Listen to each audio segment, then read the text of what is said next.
Eh, soy árabe de nacimiento sirio.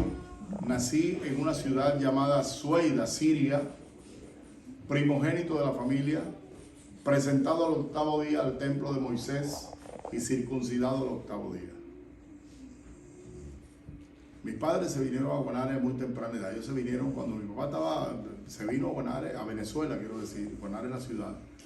Y allí en Venezuela, pues, después mandó por mi mamá.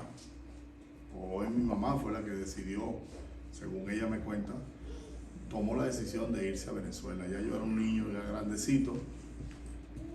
Y en Venezuela, pues, mi madre me prohibía hablar en español dentro de la casa. Yo tenía que hablar árabe en la casa, tenía que seguir la cultura dentro de mi casa, creer en un solo Dios.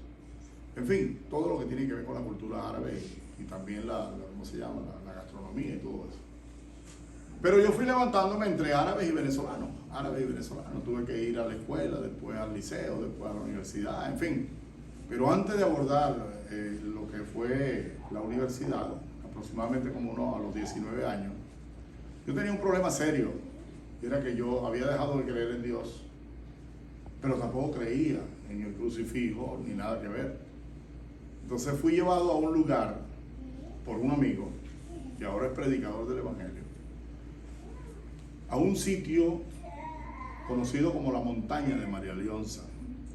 En ese sitio, él me dijo: no te preocupes, vamos a ir hasta allá nos van a velar, allá nos van a hacer esto, nos van a hacer aquello, y tú vas a ver que vas a cambiar de idea y todas las cosas van a ser mejores para ti. Era un sitio de brujería, y es todavía un sitio de brujería. Entonces, en ese sitio, pues hicieron lo que iban a hacer y yo salí peor de como había entrado. Entonces, eso tenía yo como 16 años, 17 años. Pero ya a los 19, el problema era más serio. Tenía que usar la ropa interior al revés y todo lo que tenía que ver con cruces, eso me turbaba porque tenía un problema. Los demonios habían hecho lugar en mi vida y tenía un problema serio. Entonces llegó un amigo que no conocía la palabra, no conocía de Dios. Solamente que ese amigo tenía una caja de souvenirs que él vendía todos los días en la misma calle donde yo estaba con el negocio de mi padre. Y yo tenía mi negocio, tenía la llave del negocio a los 19 años. Entonces este hombre, por razones de tiempo, es decir, buscando el tiempo, encontró que había una emisora llamada Radio Transmundial en las ondas, en el 800 kHz, de las ondas de las ¿cómo se llama? De las islas, de las Antillas. Y este hombre comenzó a escuchar la palabra de Dios, mientras el locutor daba la hora de la mañana, para él no amanecer o para no irse muy temprano. Este hombre tenía sus hábitos también, no era una pera en dulce, tenía problemas como yo, ¿entiendes? El problema más serio era el alcoholismo, y comenzó a ser mi predicador. Nadie más llegó a hablarme del Evangelio, ni antes ni ahora. Él sí comenzó a hablarme de Jesucristo. Todo lo que escuchaba en la radio me lo transmitía, me lo daba a conocer, me hablaba de las cosas de Dios. Durante 3 meses y medio aproximadamente, este caballero siguió hablándome del Evangelio, hasta que el Evangelio comenzó a surtir un efecto en mi vida.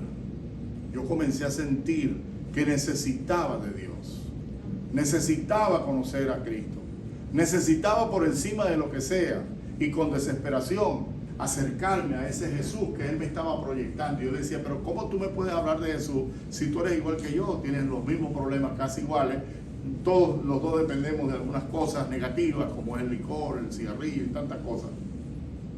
Y no me puedes, tú no tienes moral para hablarme de mí, de Jesucristo. Me decía: no te preocupes, que Jesucristo va a hacer el milagro, así como lo dice la radio, y yo lo creo. Hasta que un 9 de octubre del año 77, fuimos a una iglesia y yo recibí a Jesucristo como dueño y Señor de mi vida. Y ese fue el día más grande de mi vida. Conocí al Señor, entró en mi corazón. No fue tan fácil para mí porque mis padres tampoco entendieron la razón de la conversión y ellos no querían aceptar lo que yo había sido o lo que yo había creído. Y lamentablemente pues se fueron a la parte más agresiva. No solamente me quitaron los bienes, los beneficios, todo lo que me pertenecía, sino que también en mi país me vetaron con todo lo que fue mi herencia personal. Y me tiraron a la calle. El borracho me había enseñado que aunque mi madre y mi padre me dejaran, Dios con todo me iba a recuperar. Y el buen samaritano para mí fue ese borracho, porque luego de que mis padres me echaran de la casa, yo fui a refugiarme en la casa de él. Y en su casa, él oyó que mi papá había dicho a todo árabe que viviera en la ciudad que tenía derecho sobre la vida de Yamel y que podía acabar con su existencia. Y el borracho escuchó todo esto y fue a la casa de él corriendo. Unos ahorros que tenía su esposa, los tomó y me llevó a 800 kilómetros de distancia. Hizo el trabajo que tenía que hacer. Allí me refugié en una iglesia, un pastor me ayudó y desde entonces pues le sirvo a Dios agradecido. Al tiempo recuperé a mi familia, lo que fue mi mamá, pues se convirtió al Señor.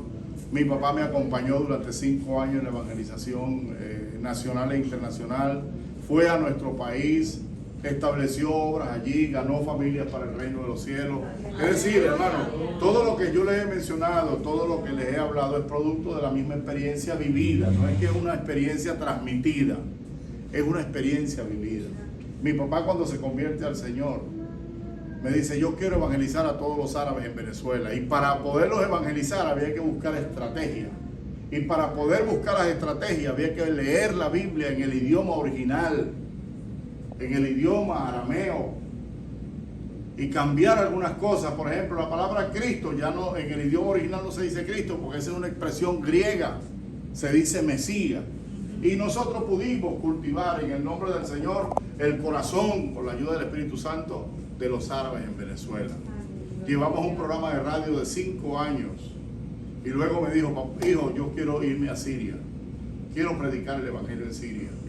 Y en efecto conseguimos el dinero, lo enviamos a Siria, duró 3 meses en Siria y en esos 3 meses fundó 3 obras que todavía están vivas hasta el día de hoy. Que toda la gloria sea de Dios.